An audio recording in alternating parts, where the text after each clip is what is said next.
was there one moment, or even that you said that you kind of gravitated toward it, but being that none of your family was in law enforcement, was it a moment, maybe something you witnessed that said, this is something that I want to, make just do? Because you're correct, being a police officer for anyone, any person of any color is a big decision. But ultimately, what was there a moment that made you want to do that? Well, I think growing up, I've always enjoyed helping others and being in service to others, and also believing again that what is something that's going to be meaningful. And as I grew up, now I grew up in the South, law enforcement wasn't on my radar. The standards, the profession, I did not see the level of professionalism that I see here on the West Coast. And so when I was growing up in the South, my objective actually was to become a certified public accountant. So I was going to go to business school, and a big difference. And so when I came out here, though, as I started going to school for that business degree, I found myself drawn to something more than just a 9-to-5 job. And I found that now as a young adult, 18, 19, 20 years of age, that I found looking for something more challenging than just balancing out the balance sheet, if you will, and going through financials. And that's where LAP caught my attention, and the profession caught my attention.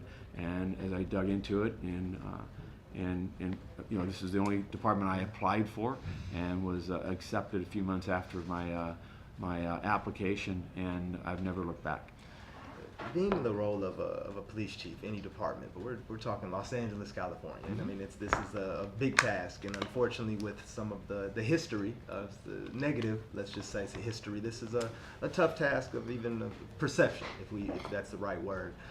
What assurance can the Black community have from you that there will be accountability for, instances that, let's say, be specific, shooting of unarmed suspects, or transparency throughout the process? So maybe you can speak more of certain things that you may be implementing or may change or may not, because I'm not too familiar. But what are some of those things that you can share with us? Thank you. So I think the last couple of years, I think we've made huge gains in this issue of transparency.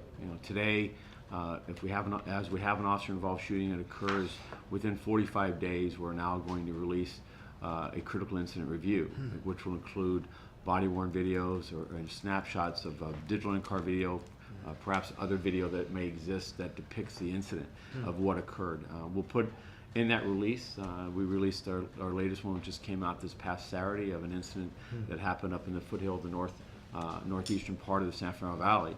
And it included the body-worn, as I talked about, and it covered almost 20 minutes of description of an incident that took longer than that, but I think it gave a good framework of describing what we know today that happened in that officer-involved shooting. So that's one example. But when you talk about accountability and holding people accountable, I think that what your audience can expect from me is what I've represented in the past. I am a person that I believe is fair and is forthright.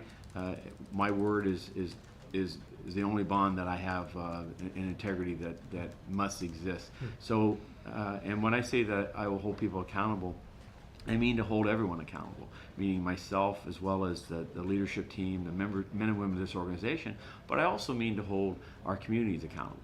And that is that we give, when we have an incident such as an officer-involved shooting, the most critical decision that an officer will ever make is determining whether or not to use deadly force.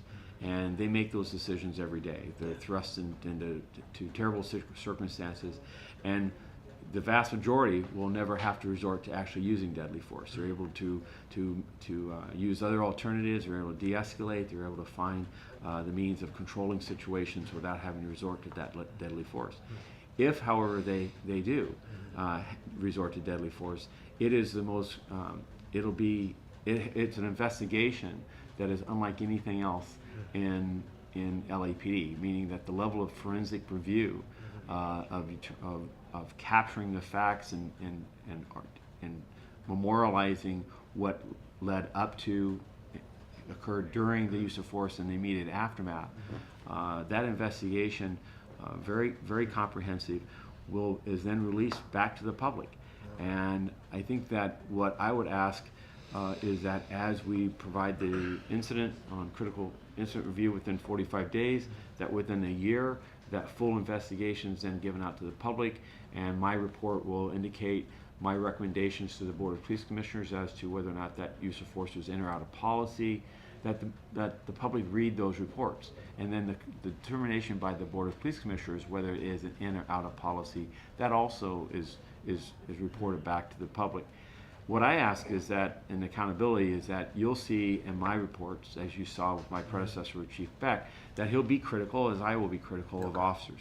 But I will also support and back them as they're required to use deadly force in order to defend themselves, so that they can go home, so they can arrive, they can end their shift without the loss of their life or the loss of an innocent bystander or another person.